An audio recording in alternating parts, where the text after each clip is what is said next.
Hello again, everybody. Zack Attack is here with my WWE Raw review for this May the 8th, 2017 for the O2 Arena, London, England, which meant Raw was tape delayed because of the time difference. Same with SmackDown, because the UK is a different time zone than us. A couple hours behind. So, Payback has been way in the rearview mirror as we head towards Extreme Wars. Everyone's saying, oh, we're going to Great Balls of Fire. No, there's one more War pay-per-view for that badly named War pay-per-view, which is Extreme Rules in June. I think it's June 18th, I think. I gotta double check that. Anywho, got some injuries to discuss. Main roster wise, especially one that was taken out to enhance his injury situation. Got taken out. Written out. Is a guy who's going to hopefully not lose much momentum with him being injured. Probably plans to be altered for the future pay-per-view, especially if he's heading towards a certain direction. As you see from my subtitle, we didn't get Kurt Angle nor Stephanie. Stephanie's probably going to return very soon, selling her injuries from WrestleMania and also going on vacation at the same time. So, probably going to see her back soon, but Angle wasn't on Raw this evening. So we needed a running GM for the evening. Dean Ambrose, who kind of got Kurt Angle's phone number, dialed him last week, did it again to begin Raw, and made an announcement saying that he will be the running general manager for the evening, the acting Raw GM. So as Ambrose was talking about his grand ideas, even teasing a name for a Raw pay-per-view, probably Ambrose's names for the pay-per-views are better than the fucking one they give the pay-per-view in July, Great Balls of Fire. Kind of addressed that last week. The Miz comes out to interrupt them. Miz is, of course, we knew this was going to happen. The number one contender for the Continental Championship. He won that match. A beat with interference with Samoa Joe and Bray Wyatt. Setting up feuds with Rollins and Balor, who were also the match with Miz, enabling him to win, as I mentioned.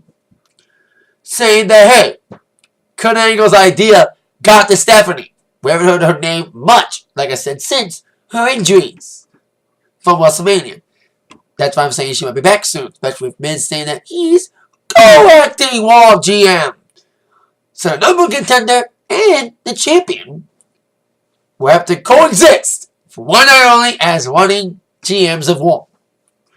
So they each put each other in matches.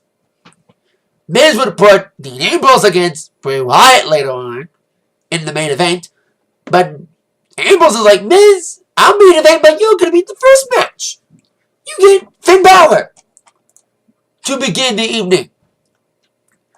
But before that match would get started, Braun Strowman would come out, sling the selling his not just real injury, but also his storyline injury that he suffered against Roman Reigns. He said he tore a shoulder. But I heard he really hurt his elbow. So despite him being in one arm, Kalisto wanted a piece of Braun back after being literally dumped off the stage. And I had a decent little promo challenging Braun later on. But Braun's like, hey, you see my sling? I'm injured. But guess what? Hood or not, I can still beat you with one arm. So Ambrose is like, bingo, that match will happen later on this evening. But then on to, like I said, the aforementioned Miz Balor match. This is Finn's longest singles match since being concussed by Jinder Mahal, the new number one contender for the WWE Championship on SmackDown. Who'd have thought you'd say that? So, basically, Finn Balor is basically better. We've still seen him on television, despite the concussion, but only in short spurts, short matches with Kurt Hawkins, in minimal interactions and tag matches, and of course, the Triple Threat, probably one of his longest matches to date, since that concussion. Now this is his longest singles match, so consider him healthy. 100% healthy. He had a decent little match with Miz. There were some nasty moves. Dropkick on the outside. Brawled a bit, but then of course the Miz with his sneaky ways got involved with a little help from his wife. Get back in the game with the big moves. Trying to do his big splashes. All that great moves. He was there with a spike DT, but then Ambrose was, of course, watching backstage. Watching Miz get involved with Balor. Balor came back with big moves. Sling Blade. And as Balor and Miz were brawling on the ring area, Maurice was on the apron, wherever he was fighting this factor, and then Balor got pushed by Miz into the referee, knocking him and Maurice off the apron. And with Balor basically inadvertently touching his hands with the referee, knocking him off, making him knock Maurice off, Miz, as acting GM, said, "Okay, Balor, you're DQ'd. You touched the referee. Ring the bell, ref. Ding, ding, ding." Balor lost on disqualification to Miz. Or so we thought. This is the theme of the evening. We kind of had both these guys get a little bit involved in each other's matches. First, we had Dean Ambrose reversing the decision, saying that, hey, we're not going to have this match end like that. We're going to have the match continue. And Maurice, you're out of here. And then Miz, briefly distracted by his wife leaving, Balor would capitalize with a big drop kick in the corner, setting up the coup de grace, 1-2-3 victory for Finn Balor. And I thought we'd see Bray get involved. But the Bray Wyatt Finn Balor feud that was teased last week took a backseat to the Ambrose Miz feud, as we shall see later on with the match involving Bray Wyatt and Dean Ambrose later. So these are the opener. Open us up here with Balor taking on Miz. Like I said, Balor's longest singles match, and he looked pretty good in there. So he's full on healthy to start the Bray feud if they ever start teasing it. Probably next week they'll do it. But now on to our next matchup. We had Alexa Bliss, Mickie James. Kind of a retread. Speed of feuds from SmackDown, importing each other from wall to wall. With Bliss and Mickie resuming their feud from SmackDown, now on Raw. And with Bliss still having her hands for Bayley, because Bayley will get an automatic rematch eventually. I'm guessing Extreme Rules. Bliss needs another contender after Bayley. So Nia Jax had a little interaction with Bliss last week during a coronation. Getting just a little backhanded compliment saying you're just great. Not even mentioning the fact that Nia Jax was kind of the one that inadvertently helped Alexa Bliss pick up the victory in that fatal 4-way, which he basically did all the damage to Sasha Banks, allowing Bliss to get the steel victory in that match to set up the match with her and Bayley and Payback. So Nia Jax is like, once you're done with Bayley, I want the next title shot. But till then, I'm going to watch you. I'm going to make sure you don't get hurt. In other words, I'm your new best friend. So we had Nia Jax accompany Bliss to the ring. But Mickie James decided to back up on her own. Bayley, I thought we'd have a Teddy Long moment and have a tag match. But maybe we'll save that tag match for next week. Especially we did see Nia and Bayley get a little bit involved in the matchup, but not too much involved. A little bit. But Miz and Mickie basically is one of the matches on SmackDown this time involved. They had a little showdown, little moves. The crowd being decent. They cheer a lot for Balor. A little chanty, especially chanting a lot for Bayley. Hey, Bayley, I want to know. Will you be my girl? Despite the fact it's all about Bliss and Mickie, Bayley still got a lot of attention. She didn't even wrestle at all tonight. She was just accompanying Mickie to kind of even up the odds with Nia accompanying Bliss. So these little matches with these two. You've seen this on SmackDown before, but hey, different showdown. Bliss looked pretty good with her heelish waves, big moves. With her Hurricanrana, despite Bliss's confidence or cockiness got the best of her, as Mickie James coming up with some nasty chops, some clotheslines, even trying to set up the Mick Kick and the Mick DT. Bliss would counter with a joke. And as Mickie James was going up for a top rope move, Nia Jax got up on the apron and distracted her. And then Bayley got involved, splashing her going on the top rope and splashing herself onto Nia Jax, taking her out of the equation. But Mickie James was still kind of punched up on the top. The ending was an interesting, weird finish. With James punched up, still after that Nia Jax involvement. She got sucker punched off the wall by Bliss. Pinned her. 1, 2, 3. Bliss wins. Interesting finish. Which is a little punch for Bliss. But hey, it's a heelish win for Alexa Bliss.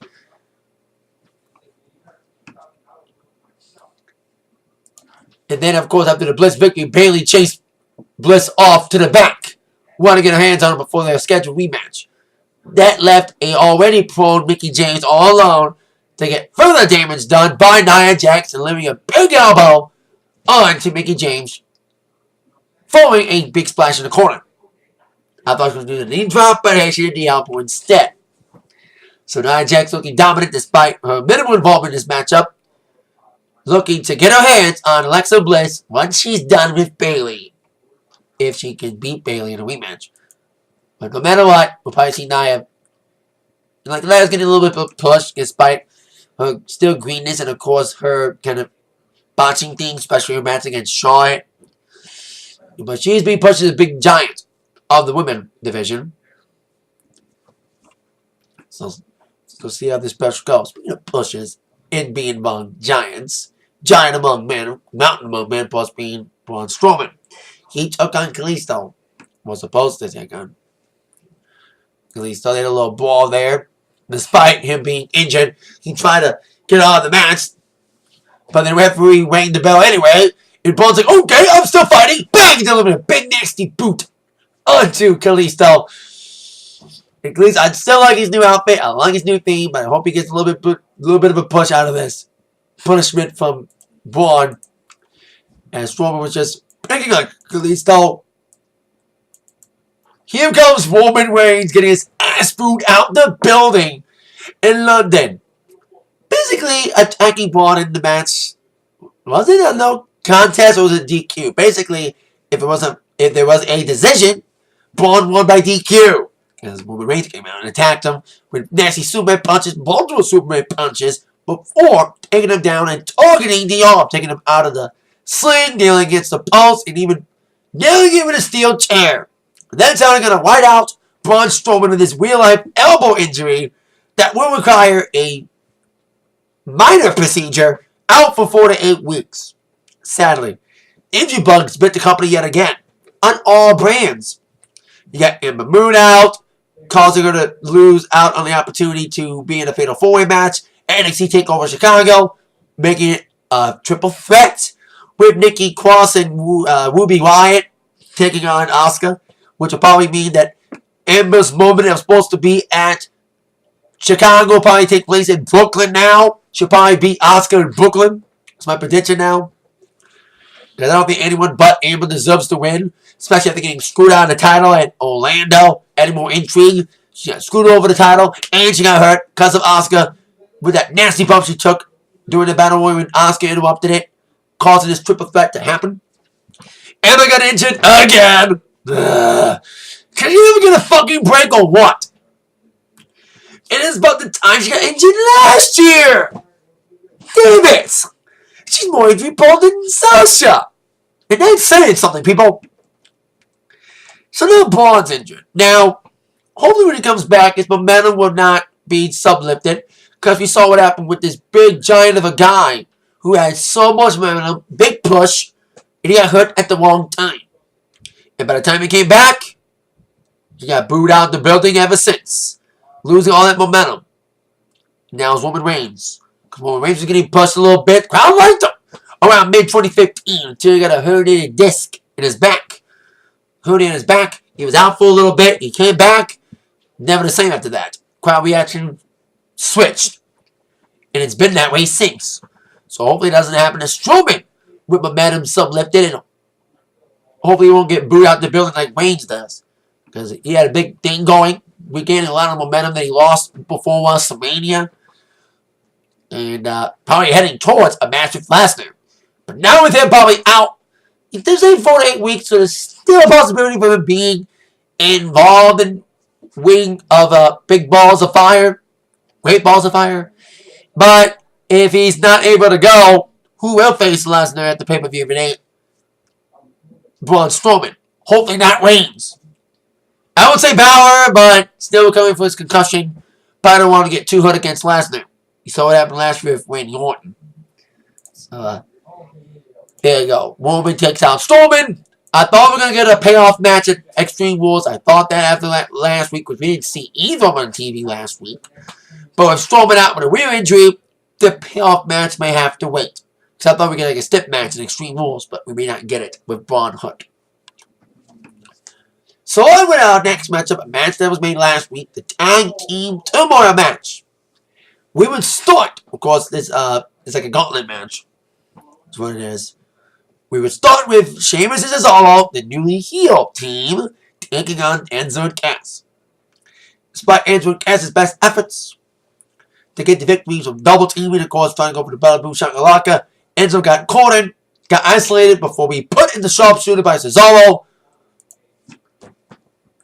With Enzo and Cass being eliminated, and then Slater and Rhino and gone. Sheamus and Cesaro being a heel team now, full-on heel team, because Cesaro was still babyface, and Cesaro was like, Sheamus was like a trainer, in-betweener, you know, good guy, bad guy, but kind of reluctant good guy, because he's with Sheamus, his partner, Cesaro, but now they're both heel. And just dominated this tag team turmoil. First, like I said, with Enzo and Cass, and Slater and Rhino came out, just took care of them pretty quickly. It was a double team until Sheamus got the big nasty pro kick on the Slater. And then we saw the club come in. It was interesting because it's heel against heel. Crowd did cheer for the club. Probably the best reaction they got, even though it should be a boo reaction. But still, it is the best reaction I've seen the club get in a long time after the misuse for so long. So despite the club's efforts to weaken a team in Cesaro and Sheamus who had already battled 2 matches, easily done matches, but still they've used a lot of energy. Club's trying to capitalize on that, so we're getting double teaming and isolating in the corner onto Cesaro. And Sheamus came in, some big nasty moves on Gallows, despite him getting double teamed. Cesaro got back in, big uppercut. And all 4 guys got involved, with Sheamus and his partner getting taken out by Anderson before Gallows got taken out by White Noise, and 1-2-3 victory for Sheamus and Cesaro. Three teams down, 1 to go. The final team will be the Golden Truth. Kind of seen them get like a Cinderella one. You know, they want the Hardys, and they had to earn this shot at the titles. Angle said, your win-loss record's not the best. Ain't that true? It's damn true. With their win-loss record. And they had a good showing. Of course, they were the last team, and Sheamus and Cesaro had wrestled all the matches. They were the first team, as I mentioned, so they had to go all out to try to get another opportunity at the Hardys, who were watching backstage. So despite Golden Truth's best efforts, Truth looked pretty good in there. Goldust comes with big moves, some big nasty moves before getting R-Truth in, despite R-Truth getting knocked off a couple times from getting attacked. He did get attacked eventually. After the isolation on Goldust, comes with big nasty moves. Line detector on 2. Cesaro. But then Cesaro kicked out of it. And then, of course, Truth got nailed against the ring post. Being tossed into it by Cesaro. And got the pin. 1-2-3 victory for Cesaro and Sheamus. Win the whole thing. Dominant performance by these 2 guys. But they weren't done. They were attacking Truth and Goldust, taking him, throwing him out of the ring after the beatdown. And then the Hardys came out, wanting a piece of Sheamus and Cesaro, especially after their little brawl last week. Before the heel team would run out before any damage was done by the Hardys, who wanted to beat once again Sheamus and Cesaro. So now we get another match between these 2 guys, these 2 teams at Extreme Rules. There's only one way to solve it. With the special team. The match that Sheamus and Cesaro lost at WrestleMania with the last minute addition of the Hardys. A ladder match. But we always saw a ladder match in Mania. So if these 2 are going to face off, these 2 teams are going to face off at Extreme Rules. Are they going to do a ladder match or are they going to do a different match? We'll see. If they're going to add a stipulation to this match at all. Maybe a chairs match or any other match. But we shall see what stip will be added for this match, if any. Because these 2 would beat the crap out of each other. Especially if what happened at Payback. with the heel turn by Cesaro and Sheamus. So, there you go. They had to earn the opportunity, but hey, it happened. Speaking of payback rematches, we had a payback rematch with Samoa Joe taking on Seth Rollins. I thought it was going to be at Extreme Rules as well, but this might be leaning towards the match at Extreme Rules. We saw a little ball backstage as Joe was doing an interview. Seth Rollins attacked him. They brought in the backstage area, which was the catalyst for this match being made by the working GMs of the evening, Miz and Ambrose. We did see a little bit of interaction backstage, but we didn't see a lot of them. That's a cool thing about the Raw GMs. They don't get a lot of screen time now. They don't take up all the storylines. We didn't see Kurt Angle a lot get involved in the storylines. We saw Stephanie a lot, and Foley a lot when they were in charge. But now with Stephanie coming back, we'll probably see a lot more of her again. So, relish these weeks without Stephanie, guys. Relish these weeks without her. Hogging on the storyline time. So Rollins and Joe, probably as good, maybe a little better, despite the ending, as their payback match. Very hard hitting, ball on the outside. So Rollins gets set up against barricade. Joe looked dominant early on. Some nasty moves, and then Rollins came out with moves of his own. Suicide dives. The blockbuster of his fast moves. He's an okay babyface. I think he's a better heel. So that happens sometimes. Great heels try to become babyfaces, and it doesn't work. And Rollins, he had spurts of greatness as a babyface, but not a lot. But despite Rollins' best efforts, Rollins' bad knee was targeted by Joe yet again. As Rollins was on the apron, Joe tripped him, landed a knee, and started targeting the knee the later half of the matchup. And there was a couple of good counters out of the Nikita Clutch. Like Joe was trying to go Nikita Clutch a couple of times, but Rollins was counter out of it. Some big nasty moves despite battling on one knee, trying to sell the injury. Big moves from Rollins, including the Sling Blade and the Falcon Arrow. But as they were brawling, a little bit by the wing, by the turnbuckle corner, Rollins inadvertently, doing a little exchange, took the turnbuckle cover off the turnbuckle. So the turnbuckle was exposed. So then Joe would take advantage by nailing Rollins into the post. Nothing was done yet, because it was inadvertent. But the referee was trying to put the ring buckle cover back on. Joe knocked it out of his hands. And the referee was like, Joe, if you do any more damage with the exposed turnbuckle, I will disqualify you. Joe did it, nailed Rollins yet again against the turnbuckle. Then he got DQ'd. And then the post-match beatdown was on, with further damage done to the knee before locking in the Nikita Clutch and basically choking out Seth Rollins. So, we will probably see a payoff match at Extreme Rules. So I thought we'd see it after last week. So when this match was made, I was like, isn't the match going to be at Extreme Rules? Or are we going to get a screwy ending to set up the match at Extreme Rules? And this kind of did. With this being a DQ, it'd be more motivation for these two to have a stipulation match at the pay-per-view. So, and hopefully this match will be as good as this match. This match was decent, very hard-hitting, very exciting. It was just a brawl match, what it was. So, there you go. As we headed towards the 10 o'clock hour, I was like, we haven't seen a cruiserweight match yet.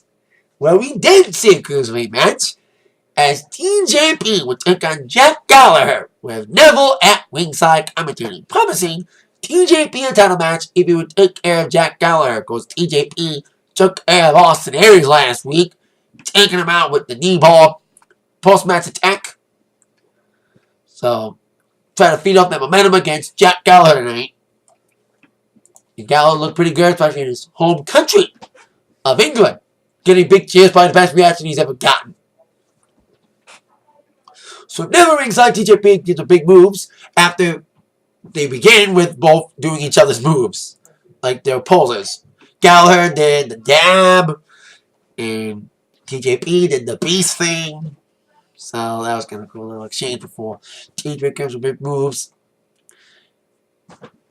That was, of course, after the initial exchange, after their poses exchange. Gallagher got a nasty headbutt to TJP. The match probably would have ended quickly, but it didn't. TJP knocked out quickly. He carries big moves, including a butterfly lock, and Gallagher turned to a pin. Big dropkick from Gallagher got kicked in the face by TJP. He was going for a nation kick. Got countered by Gallagher, and then Gallagher's pin got reversed by TJP, holding on to the tights. 1-2-3 victory for TJP. So, with TJP getting his title match as promised by Neville, where we shall see, especially with one big problem still in the way. As TJP was putting out a post-match attack, trying to take out Jack Gallagher's knee the same way he did to Austin Aries last week, the Aries problem wasn't fully gone. Despite thinking he took care of Aries, Aries would come in from the crowd wearing a knee brace to sell the knee injury, distracting TJP to get off Gallagher, off the knee ball hold, and got a little exchange doing a cymbal smashing, and setting up the discus 5-arm before TJP would roll out before Aries could nail it. Despite limping noticeably, selling the injury like I said, Aries still wants a piece of not just TJP, but his puppet master, Neville, for another opportunity at the Cruiserweight title. We could see a triple threat. That's what I would see. TJP, Neville, and Aries. That's what I like to see. So Neville and TJP can be taken by Aries, taken care of in one full swoop. 2 birds with 1 stone, taken care of him in one big match to take care of both his problems in one match. That's what I think would happen. It's going to be Aries and TJP and Neville for the Cruiserweight title, probably Extreme Rules. Everyone keeps forgetting. You know, because I saw Wrestling with Regrets War review is who wore it better, comparing Raw and SmackDown week. I don't do that. You know, because I would, but I don't want to rip anybody off. You know, because if I did something like that, like Raw and SmackDown, like comparing which show was better, people be saying, oh, he's ripping on Brian Zane. And I do like his videos, by the way. Subscribe to his channel if you haven't. Love his channel. Love his work. He's like the wrestling nostalgia critic because he reviews old wrestling stuff and also reviews wrestling pay-per-views. So, very good stuff. I like his work. So,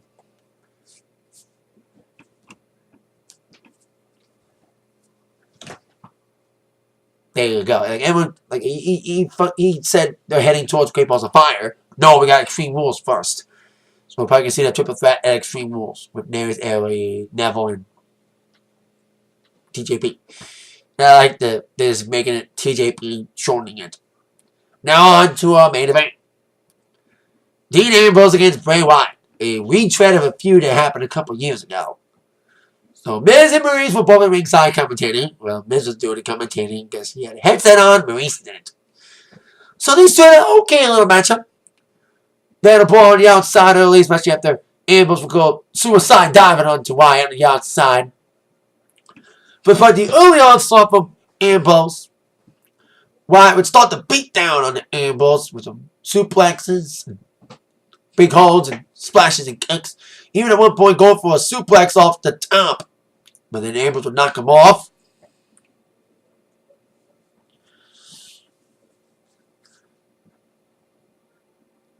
And then Ambrose would duck him out and going over the top rope. And then Wyatt would come with right hand, and Miz, who was commentating during this point in the matchup as they were brawling. An okay little matchup here. Miz came from the commentator's table, tried to strike Ambrose, and Wyatt almost took advantage of his sister Abigail, but Ambrose would counter, even trying to go for dirty deeds at one point. But after that exchange fell through, he and Wyatt were exchanging forearms and right hands. And then Miz, who was still in the ringside area, took Ambrose's belt and started walking away with it. But then Ambrose saw it and then flew over the top rope, suicide dived Miz off the barricade. But that distraction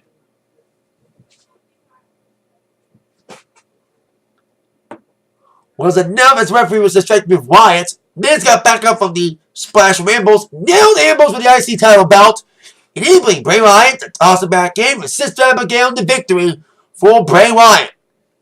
I thought we would see both Bray and Balor get involved in each other's matches. But as I mentioned in the beginning of the video, we didn't see any interaction between Bray and Balor after it was teased last week.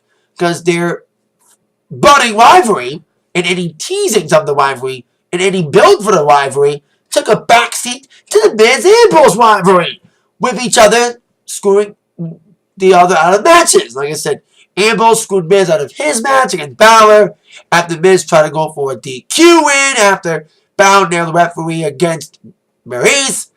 And then Ambrose got screwed by Miz with a little interaction with the IC title belt. And these two will have the match next week at Raw. I thought it would be Extreme Rules. But it could be just like the Samoa Joe Seth Rollins match we saw earlier. We could see a screwy ending to set up a match for Extreme Rules. We could see that happen. A screwy ending with Miz and Ambrose to get a proper match with a step at Extreme Rules. That's what could probably happen. That's what I'm sensing. But we shall see what does happen with the IC title next week with Ambrose and Miz. And will we do see any involvement with Balor and Bray after the little tease of the feud last week when Bray screwed over Balor in the IC title match? I thought the number one contenders match. I thought we would see, like I said, Balor and Bray get involved in each other's matches, but we didn't get to see any involvement with either guy. Because, like I said, they took a backseat to Miz and Ambrose screwing each other over to hype up their IC title match next week. That was named by Kurt Angle on the phone. So we'll probably see Kurt Angle's back next week. Maybe Stephanie, but we shall see what happens from Jersey next week. So there you go. That is it. My Raw review today. Decent little Raw night from England. Main event was not as good as last week. I'll say that much. Last week's main event was better. We do see some little bit of storyline enhancing. I mean, I almost forgot to mention we did have a women's match, another one. Sasha Banks against Alicia Fox. Forgot to mention that. Kind of stemming from the tag match they had last week. They brawled a little during the match, and they brawled again. A little catfight scene. And fucking Beach Ball returned. There was always UK fans who does stuff. And we had a Beach Ball come out. Thank God we didn't see a Beach Ball doing a cruiserweight match. So, we saw they get involved, and then Sasha coming to big knees and pinned Alicia Fox, but her arm was up. Possible tease further for the heel turn for Sasha Banks. You know, getting the win no matter what. Accepting it despite Alicia's arm up. So another seed planted for the heel turn. We've been seeing little seeds planted. But hopefully we get the seed to go into a big heel Sasha Banks again. You know, I said earlier about Rollins being an okay baby face. I think Sasha Banks is a decent baby face. But she was a great year at NXT, and hopefully she becomes a heel yet again. But the seeds are being planted little by little by little. But she still wants Bliss. Despite her being a face and maybe teasing heel. So we'll see what happens with that. Think I mentioned it before we ended it properly, so I think I remembered it. Because it was an okay match. It was a decent little Raw. Thank you for watching yet again. That in mind, you've been attacked by the review from Zach. See you later. Bye-bye.